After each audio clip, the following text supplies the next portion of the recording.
পাকিস্তানের আজাদ কাশ্মীর সহ দেশটির ৯টি স্থানে ক্ষেপণাস্ত্র হামলা চালিয়েছে ভারত। এই হামলায় দুই দেশের বেশ কয়েকজন নিহত হয়েছেন। এই হামলার পর চরম উত্তেজনা বিরাজ করছে দুই দেশের মাঝে। যুদ্ধের আশঙ্কা করছেন কেউ কেউ। তবে আন্তর্জাতিক সম্পর্ক বিশ্লেষক ডক্টর ইমতিয়াজ আহমেদের মতে এখনই সেই পরিস্থিতি তৈরি হয়নি। এখন পর্যন্ত যেটা দেখছি যে কোনো বড় আকারে কোনো সামরিক স্থানে আক্রমণ করা হয়নি। তো সেই হিসাবে এখনও দুই দেশ যুদ্ধের মধ্যে জড়িয়ে গেছে এটা বলা ঠিক হবে না, কারণ যুদ্ধের ঘোষণাও কিন্তু কেউ করে না। তবে এই যে শুরু হলো এটা গড়াতে পারে যদি হাতছাড়া হয়ে যায়, দুপাশ থেকে যদি কাঠামোগত যদি পরিবর্তন না করে, তাহলে বড় যুদ্ধ হতেই পারে বা যুদ্ধ হতেই পারে। আপাতত আমরা একটা সার্জিক্যাল স্ট্রাইক পর্যন্ত সীমিত দেখছি। ভারতের সার্জিক্যাল স্ট্রাইকের প্রভাব বাংলাদেশেও পড়তে শুরু করেছে বলে জানিয়েছেন এই আন্তর্জাতিক সম্পর্ক বিশেষজ্ঞ।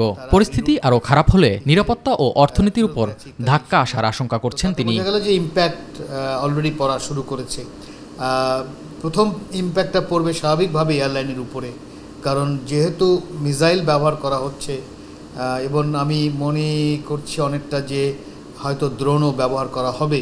তারপরে মনে রাখতে হবে যে আকাশসীমায় তো শুধু প্যাসেঞ্জারই আসা যাওয়া করে না, এর মধ্যে কি বলা হয় কার্গো থাকে, খাওয়া দাওয়ার বিষয়ও থাকে। তো সেই হিসাবে আস্তে আস্তে ইম্প্যাক্ট পড়া কিন্তু শুরু করবে।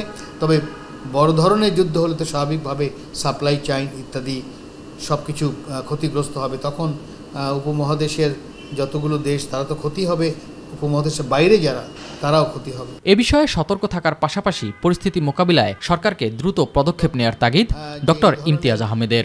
পাল্টাপাল্টি যদি সার্জিক্যাল স্ট্রাইক হয় তাহলে কি ধরনের অর্থনৈতিক কি প্রেশার পড়তে পারে, কোন জিনিসের উপর, এই যে শোনা গেল এয়ারলাইন পিছিয়ে মানে রিরুট করতে হলো ইত্যাদি, এর ক্ষতিটা কি হতে পারে, এই হোমওয়ার্কটা করা দরকার এবং এটাকে কীভাবে সামাল দেওয়া যায় সেটাও আমার মনে হয় কাজটা করা দরকার। আরেকটা হলো বড় হোমওয়ার্কও করা দরকার যে যদি বড় আকারে যুদ্ধ বেড়ে যায় তাহলে বাংলাদেশ কি করতে পারে। এস.এম. আরিফ, মাই টিভি, ঢাকা।